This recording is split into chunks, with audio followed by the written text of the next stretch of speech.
Friends, இன்றைக்கி நம்ம கிச்சனில் கோழி பிரட்டலும் தக்காளி ரசமும் செய்ய போகிறோம். வாங்க வீடியோவுக்கு போகலாம். சிக்கன் எடுத்து வச்சுருக்கேன். தேவையான 3 உருளைக்கிழங்கு வெட்டி வச்சுருக்கேன். தாளிக்கிறதுக்கு ஒரு பட்டை, ஒரு லவங்கப்பூ, 3 கிராம்பு, ஒரு ஏலக்காய், கல்பாசி 2, கொஞ்சம் பெருஞ்சீரகம், ஒரு ஜாவித்திரி எடுத்து வச்சுருக்கேன். தேவையான அளவு இஞ்சி பூண்டு. இது நான் அரைக்கிறதுக்கு எடுத்து வச்சுருக்கேன். பார்த்துக்கோங்க. பிரியாணி இலை, கல்பாசி, ஜாவித்ரி, ஒரு நன்னாஸ்பூ, 3 கொஞ்சோண்டு பட்டை துண்டு, 3 ஏலக்காய், 3 கிராம்பு, 3 வெங்காயம், பெருஞ்சீரகம், கசகசா. இதுவும் இந்த தேங்காய் பூவும் சேர்த்து நம்ம அரைச்சிக்கணும் பிளெண்டரில். அப்புறம் தேவையான அளவு எண்ணெய்.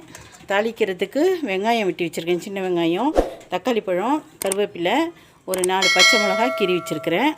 அப்புறம் அதுக்குள்ளே மசாலா இது மல்லித்தூள் 3 ஸ்பூன், ஜீரகத்தூள் 2 ஸ்பூன், மஞ்சத்தூள் 1 டீஸ்பூன், இறைச்சி மசாலா 2 டீஸ்பூன், தனி மிளகாத்தூள், தேவையான அளவு உப்பு. அவ்வளோதான் ஃப்ரெண்ட்ஸ். இதுதான் நம்ம கோழி பரட்டலுக்குள்ள ஜாமானுங்க. வாங்க வீடியோவுக்கு போகலாம். இப்போ நம்ம கோழி பரட்டலுக்கு தேவையான அளவு எண்ணெய் ஊற்றிட்டோம். எண்ணெய் நல்லா காஞ்சிருச்சு. இப்போ ஒரு சின்ன துண்டு பட்டை, கொஞ்சோண்டு கல்பாசி, சின்ன சாவித்திரி, அந்த பாருங்கள் 3 கிராம்பு, ஒரு லவங்கப்பூ, ஒரு ஏலக்காய், கொஞ்சோண்டு பெருஞ்சீரகம். இப்படி கையில் இப்படி செஞ்சுட்டு இப்படி போட்டுருங்க. ஓகே. இப்போ சின்ன வெங்காயம்,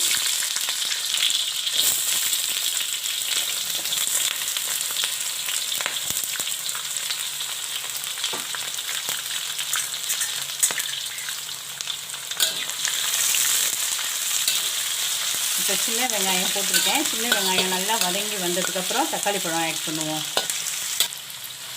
இப்போ வெங்காயம் வதங்கி வரதுக்காக நான் கொஞ்சோண்டு கல் உப்பு போடுறேன். ஓகே. இப்போ பாருங்கள், வெங்காயம் நல்லா வதங்கி நல்லா ஒரு வாசம் வருது.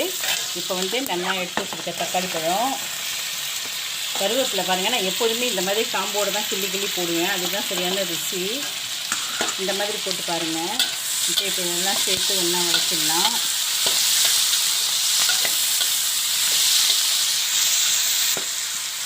ஓகே. இப்போ நம்ம அரைச்சி வச்சுருக்கிற இந்த இஞ்சி பூண்டையும் இதில் ஆட் பண்ணுறோம். இஞ்சி போட்டு நல்லா வதக்கினோம்னா நல்ல ஒரு வாசம் வரும். அதுக்கப்புறம் நம்ம இதில் சிக்கன் ஆட் பண்ணிடலாம். ஓகே ஃப்ரெண்ட்ஸ், இப்போ நல்லா வதங்கி இந்த பார்த்தீங்கன்னா நல்லா மணம் வருது. இந்த நேரத்தில் நம்ம இதில் வெட்டி வச்சுருக்க இந்த சிக்கனை ஆட் பண்ணுறோம்.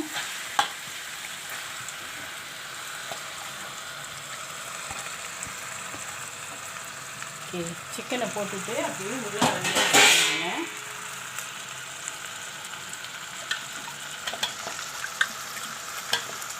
உங்கள் எல்லாருக்குமே தெரியும் சிக்கன் எப்படி பரட்டுதுன்னு. இருந்தாலும் என்னோடய ஸ்டைலில் நான் எப்படி செய்கிறேங்கிறத உங்களுக்கு சொல்கிறேன். நீங்களும் இந்த மாதிரி மெத்தடில் ஒரு தடவை ட்ரை பண்ணி பாருங்கள். பார்த்துட்டு உங்களோட கமெண்ட்டை எனக்கு சொல்லுங்கள் எப்படி இருக்குன்ட்டு. பாருங்கள் ஃப்ரெண்ட்ஸ், இந்த மாதிரி இதை கிண்டி விட்டு ஒரு 2 நிமிஷம் இதை மூடி வச்சு, இதில் மசாலா எதுவும் நீங்கள் சேர்க்காதீங்க இப்போதைக்கு. இதை இப்படியே கிண்டி விட்டுட்டு ஒரு 3 நிமிஷம் கூட நீங்கள் இந்த மாதிரி வேக விட்டுருங்க. இது இப்படியே வெந்துக்கிட்டு இருக்கட்டும். ஸ்லோ ஃபயரில் பாருங்கள். 3 நிமிஷம் ஆயிடுச்சு. இப்போ நம்ம பார்க்கலாம். இந்த ஸ்டேஜில் நல்லா வந்துருக்கு பாருங்கள். இந்த மாதிரி வந்துருச்சு. இந்த டைப்பில் தான் நம்ம எடுத்து வச்சுருக்கிற தனி மிளகாத்தூள், மல்லித்தூள், ஜீரகத்தூள், மஞ்சத்தூள், இறைச்சி மசாலா, அப்புறம் இந்த உப்பு, இது எல்லாத்தையும் சேர்த்து நம்ம அப்படியே ஆட் பண்ண வேண்டியதுதான். ஓகே.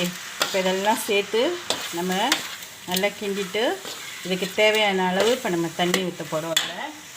இதுக்கு தேவையான அளவு இப்போ நம்ம தண்ணி ஊற்ற போகிறோம். இந்த பாருங்கள், நான் பிளெண்டர் அரைச்சேன், இஞ்சி பூண்டு அரைச்சேன். அந்த தண்ணியை நான் வேஸ்ட் பண்ணலை. அதை அப்படியே கழுவி எடுத்து வச்சுருக்கிறேன். அதை இதில் ஆட் பண்ணிட்டேன். ஓகே. இப்போ பாருங்கள், இப்போ நல்லா மீடியம் ஃப்ளேமில் வச்சுட்டு இந்த மாதிரி கிண்டி விடுங்க. அவ்வளோதான், இது ரெடி ஆகிட்டுருக்கு.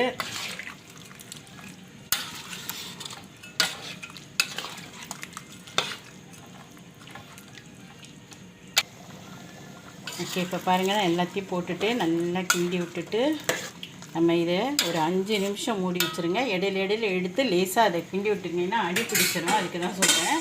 இங்கே பாருங்கள், நான் மூடி வைக்கிறேன். ஒரு 5 நிமிஷம் சென்று நான் எடுத்து பார்க்கலாம். ஓகே. இப்போ பாருங்கள், நல்லா கொதித்து நல்லா வந்துருச்சு. இந்த ஸ்டேஜில் நம்ம அந்த அரைச்சி வச்சுருக்கிற தேங்காய், மற்ற மசாலா ஜாமான் எல்லாத்தையும் சேர்த்து நான் இதில் ஆட் பண்ணுறேன்.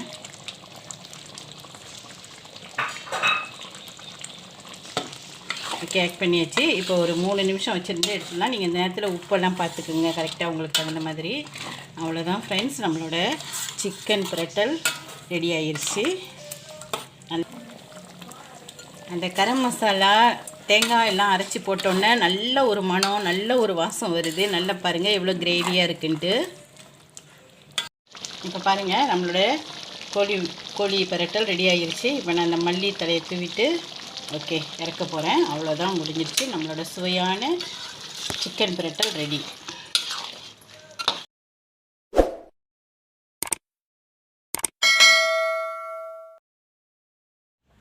ஓகே ஃப்ரெண்ட்ஸ், இப்போ நம்ம தக்காளி ரசம் செய்ய போகிறோம். அதுக்கு தேவையான பொருட்களை இப்போ நான் உங்களுக்கு சொல்கிறேன். இதை பாருங்கள், புளி தண்ணி கொஞ்சம் கரைச்சி வச்சுருக்கிறேன்.